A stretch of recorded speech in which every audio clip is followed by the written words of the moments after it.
kalau mengenai materi ya pemeriksaan hari ini. Dari pemeriksaan ini seperti saya sampaikan tadi, tidak ada bukti permulaan yang ditunjukkan sebagai bukti permulaan bahwa Mas Hasto ini terlibat dalam suap menyuap bersama Harun Masiku, ya, yaitu menyuap KPU, anggota KPU. Itu pertama. Kemudian kedua, dalam pemeriksaan juga hari ini tidak ada bukti permulaan yang ditunjukkan atau dikonfirmasi bahwa Mas Hasto ini sudah melakukan perintangan penyidikan. Jadi kalau dari sisi bukti permulaan tentang penetapan sebagai tersangka, ya, belum ada yang jelas dikonfirmasi kepada Mas Hasto. Sehingga, dan inilah kan yang selama ini menjadi argumen kami di dalam pra-peradilan. Itu yang pertama yang ingin saya sampaikan. Kemudian yang kedua, proses pemeriksaan ini sendiri lebih banyak berkisar kepada proses bagaimana mulainya Harun Masiku menjadi calon anggota DPR oleh partai, dari ketika itu dia mengajukan pilihan, kalau saya tidak keliru tadi yang disampaikan adalah dari Sulawesi Selatan atau Sumatera Selatan. Tetapi kemudian dia ditetapkan dari Sumatera Selatan dengan nomor urut 5 kalau saya tidak keliru. Nah, persoalan yang terjadi adalah yang juga ditanyakan oleh pihak penyidik tadi, mengapa kok tiba-tiba ada jihad dan ada fatwa yang dikeluarkan oleh Mahkamah Agung menyangkut almarhum Pak Nazarudin Kimas yang sudah terpilih ketika itu sebagai anggota DPR. Itu yang dijelaskan oleh Mas Hasto, bahwa terjadinya jihad dan juga permohonan fatwa itu karena tidak ada dalam aturan KPU yang menyatakan bahwa kalau ada seorang calon anggota DPR terpilih, kemudian sebelum terpilih itu dia meninggal dunia, maka persoalan suaranya itu akan diletakkan atau akan diberikan kepada siapa. Nah, inilah salah satu persoalan pokok yang ditanya kepada Mas Hasto. Untuk membenarkan apa yang dilakukan oleh partai ketika itu, Mas Hasto mengatakan bahwa mereka, pimpinan partai, lalu mengajukan jihad ke Mahkamah Agung. Karena tidak ada aturan, Mahkamah Agung menganggap bahwa karena orang ini dicalonkan oleh partai, seharusnya suara ini dikembalikan kepada kebijakan partai. Akan tetapi sekali lagi, ini yang tidak dilaksanakan oleh pihak KPU. Karena tidak dilaksanakan oleh pihak KPU, maka diajukan permohonan fatwa oleh partai. Dan juga kemudian partai ketika itu juga tidak mendapat respon dari pihak KPU. Nah, di dalam hal sesudah adanya jihad dan sesudah adanya fatwa ini, baru partai mengajukan nama, yaitu nama Harun Masiku. Karena menurut kedua putusan Mahkamah Agung dan fatwa Mahkamah Agung itu diserahkan sepenuhnya kepada partai.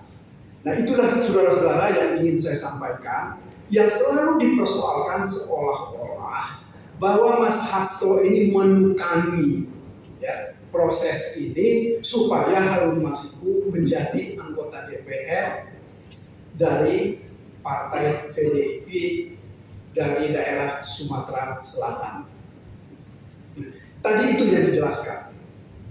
Kemudian yang kedua, saya kira yang juga penting untuk saya sampaikan kepada saudara-saudara, bahwa penahanan terhadap Mas Hasto ini, surat perintahnya ditandatangani oleh Ketua KPK. Ya. Perlu saudara ketahui bahwa berdasarkan Undang-Undang Nomor 19,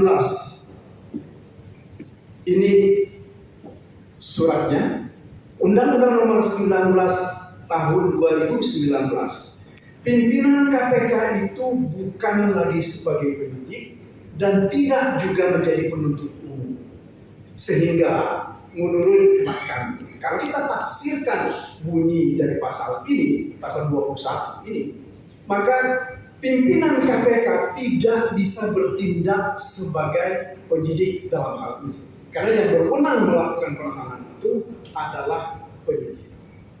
Ya, jadi yang saya ingin sampaikan secara tegas bahwa surat perintah penahanan ini tidak sesuai dengan ketentuan Undang-Undang KPK. Kemudian saudara-saudara, yang perlu juga saya sampaikan bahwa dalam membaca dasar dari surat perintah ini adalah adanya laporan pengembangan penyidikan tanggal 18 Desember tahun 2024. Dan ini berarti 2 hari sesudah pimpinan KPK dilantik. Kemudian pada tanggal 23 Desember 2024 dikeluarkanlah surat perintah penyidikan. Artinya apa? Ini baru 5 hari mereka menjadi pimpinan KPK, tetapi mereka sudah menetapkan Mas Hasto sebagai tersangka untuk 2 perkara.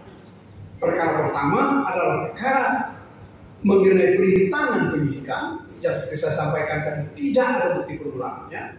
Yang kedua adalah perkara suap, yaitu bersama-sama Harun Masiku menyuap Wahyu Setiawan, anggota KPU. Nah, kalau kita mau lihat, ya, saudara-saudara, kalau kita perhatikan betul Undang-Undang Tipikor tentang suap ini, selalu di situ disebut, bisa dimaknai bahwa itu ada kesengajaan. Kesengajaan itu artinya ada orang mempunyai kehendak, mempunyai intensi untuk menyuap. Artinya dia mempunyai kepentingan. Nah, kalau kita lihat Mas Hasto, ya harus kita akui secara jujur bahwa dia tidak punya kepentingan untuk menyuap Wahyu agar supaya merekomendasikan supaya Harun Masiku menjadi anggota DPR. Satu lagi saya kira, apa yang dilakukan oleh Mas Hasto terkait dengan surat-surat keputusan atau surat-surat yang disampaikan oleh partai itu sepenuhnya menjalankan kewenangan yang diberikan atau amanat yang diberikan oleh pimpinan partai kepada beliau sebagai sekjen. Jadi sekali lagi yang saya ingin tegaskan kepada saudara-saudara bahwa Mas Hasto terkait dengan 2 hal ini dia tidak mempunyai kepentingan.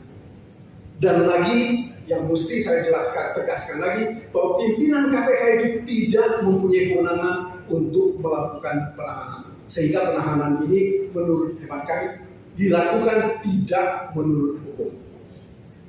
Saya kira itu yang bisa penjelasan yang saya sampaikan. Saya serahkan kembali kepada Roni.